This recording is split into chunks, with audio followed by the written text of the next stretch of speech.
Nalyssa Smith and Angel Reese both got technical fouls, and things got a little chippy between the two. Chicago's done a nice job defensively. Nice pass. Right there. How did Dejanay hit that to Smith? That was in our line of sight. There wasn't any daylight. Yeah, the speed and accuracy of that pass. Now we got some chippiness. Smith and Reese jawing at each other. The recent altercation between Dallas Wings forward Nalyssa Smith and Chicago Sky forward Angel Reese, which resulted in 2 technical fouls, has raised serious concerns about the league's ability to uphold professional standards in light of the growing crisis of player conduct and league oversight facing the Women's National Basketball Association. This event, which coincides with mounting complaints about physical play and Caitlin Clark's injury, demonstrates a concerning pattern of heated arguments that could jeopardize the integrity of women's professional basketball. Charles, Give me that! Jesus, dude, when Nalyssa Smith is doing that to you, you know you just aren't ready for it, man. When Nalyssa Smith is D'ing you up, blocking her shot, folks, Angel, you cooked her up last year. What happened? The most recent incident involving WNBA behavior issues occurred during the Chicago Sky's 94-83 victory against the Dallas Wings, when Angel Reese and Nalyssa Smith got into a furious argument that needed officials and teammates to step in. Reese fouled Smith, sending her out of bounds, and the altercation broke out with just than 4 minutes left in the fourth quarter. An ordinary basketball game swiftly turned into something much more worrisome for the league's reputation and player safety regulations. By the way, this started off by Nalyssa Smith going for a rebound and Angel just shoving her. Just shoving her and then complaining to the refs. And by the way, I don't blame Angel Reese for, shoving people and expecting to get away with it. The referees have shown that you are allowed to shove people and get away with it. Like, that is a given. So, instead of letting officials handle the situation, Reese complained about the referee's call after the foul was called, which caused Smith to pass her opponent and say something that started the altercation. Reese responded by verbally battling with Smith, which resulted in a face-to-face altercation that needed teammates to break apart the players. Although both players were given technical fouls for their involvement in the altercation, the incident highlights a larger breakdown in player accountability and league governance. Now, if I was to take bets in this, Nalyssa Smith versus Angel Reese, I'm putting all of my $2.47. I'm putting all of that on Nalyssa Smith. All right, I'm not sure it would be even close. Like, I'm not sure Angel Reese would actually want that to turn into something where hands are involved. According to sources, the altercation was a part of a long-standing pattern of aggressive behavior amongst these particular players rather than an isolated instance of competitive fervor. Since the 2024 season, when Reese was a rookie and Smith was still playing for the Indiana Fever, Reese and Smith have been jawing back and forth at one another. This historical background implies that the WNBA has not addressed persistent player interpersonal disputes before they turn into public altercations that harm the league's standing. What happened last year? Was it the Indiana Fever on the jersey? That made you go extra hard? Was it that other player on that team that was like, oh, that 22, I really want to show her something? Is that what really made it? Because in these matchups against the Dallas Wings, you really haven't been anything special at all. Maybe Nalyssa Smith was tired of seeing her in a meme all offseason. Nalyssa's like, you know what? That next time I play her, I'm not going to let her cook me and do me like that. Would you kindly subscribe if you're enjoying? The way this altercation played out raises serious questions regarding player self-control and discipline. Smith's anger was visible when she slammed the ball to the ground following the foul, and Reese's choice to go from disputing with umpires to speaking with Smith directly shows a worrying lack of professional discipline. The fact that teammates had to physically separate the players suggests that things had gotten out of hand and into a situation where there could have been more dire repercussions. Both players received regular technical fouls rather than more severe disciplinary sanctions in the WNBA's noticeably subdued response to this incident. This calm attitude begs the question of whether the WNBA is effectively addressing patterns of aggressive behavior that could turn into more serious occurrences, as it contrasts sharply with the potentially explosive nature of the dispute. Although the league acknowledges that both players violated professional boundaries with the technical fouls assessed, the absence of further repercussions may indicate to other players that similar behavior bears no risk. And if you guys don't remember, like even last season, the two of them were getting into it through the entire season. The two of them were getting into it, and you saw literally when the referees tried to break it up, you saw them just go like, don't. Like the two of them want to get into it. And again, this is a rivalry. The Reese-Smith confrontation must be interpreted as a component of a larger trend of escalating aggression that has defined recent WNBA seasons rather than being seen in a vacuum. The most notable prior incident involved Caitlin Clark and Angel Reese during their season opener. Following a hard basketball play that turned into a confrontation that needed official review and resulted in multiple fouls, Clark committed what officials determined to be a flagrant foul on Reese, resulting in technical fouls for both Reese and Indiana Fever forward Aaliyah Boston. The Clark-Reese incident offers crucial background for comprehending the current state of player conduct in the WNBA, while Clark described her foul as simply a good take and said there was nothing malicious about it. Because of the general atmosphere of heightened roughness, the officials' choice to label it as flagrant implies that even ordinary basketball plays are being examined more closely.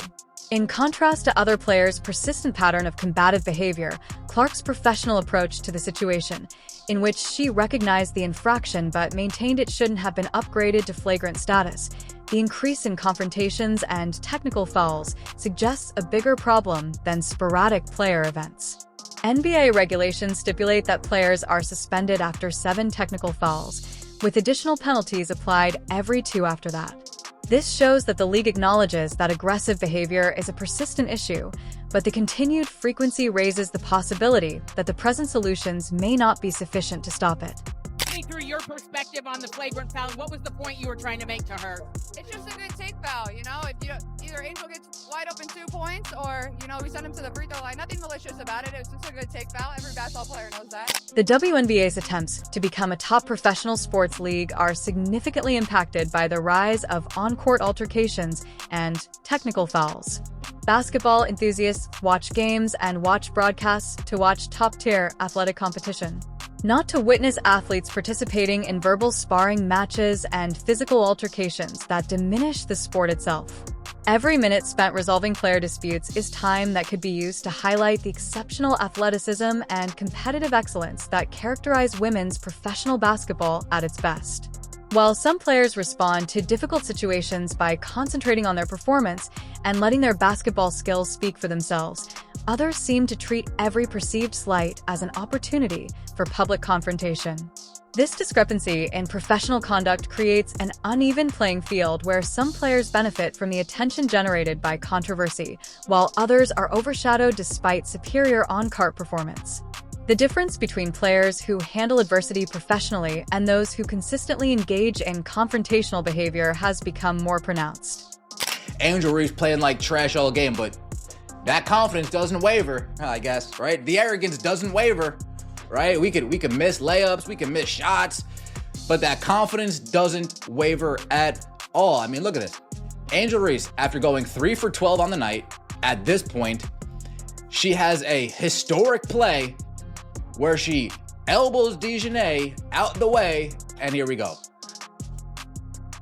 Move it, little girl. And yeah, Angel Reese talking that trash. Yeah! You guys can't stop me. I'm 4 for 13.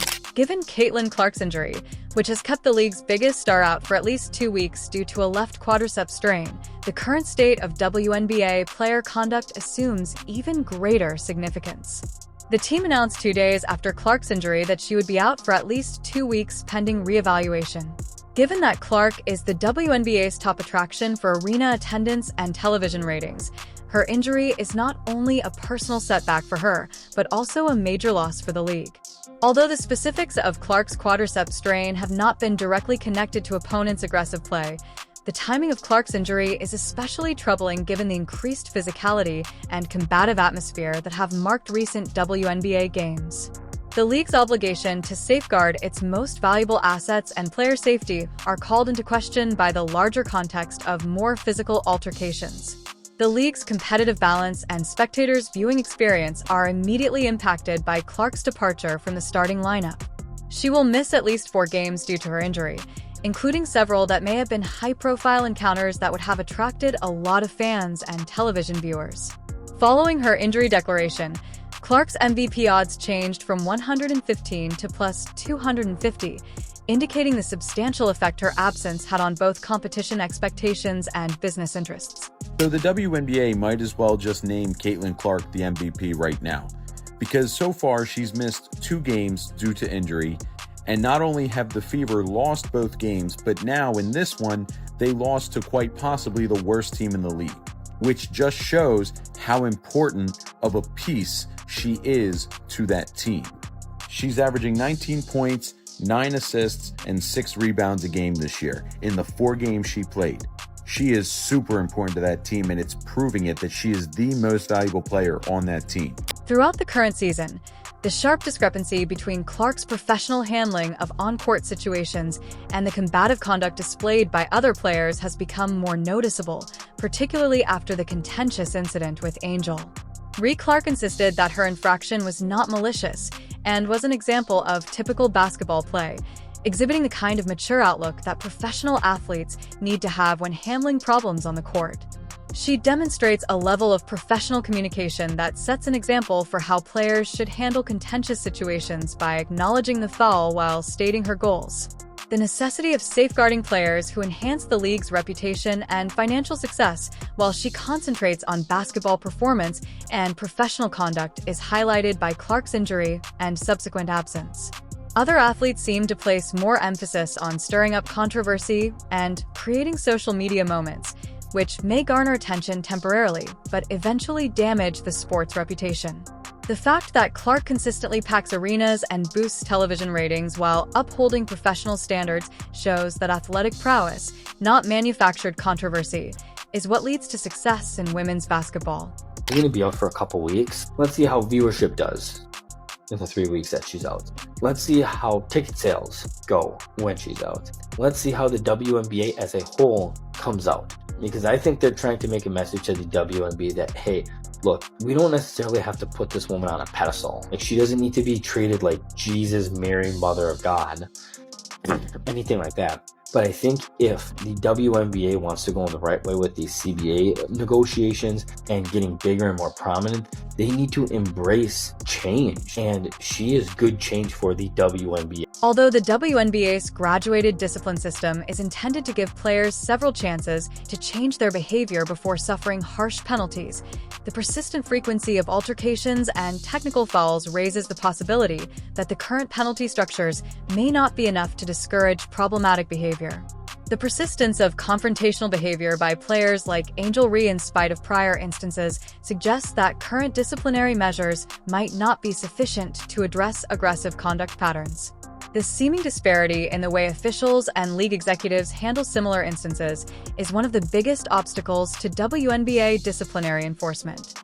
While teams can lose draft picks and coaches can be suspended for violating workplace policies, the disparity between the severe penalties organizations face for policy violations and the comparatively light penalties meted out for on-court altercations points to a misalignment of disciplinary priorities. Players that repeatedly act aggressively are subject to mild penalties that might not be sufficient to stop similar instances in the future.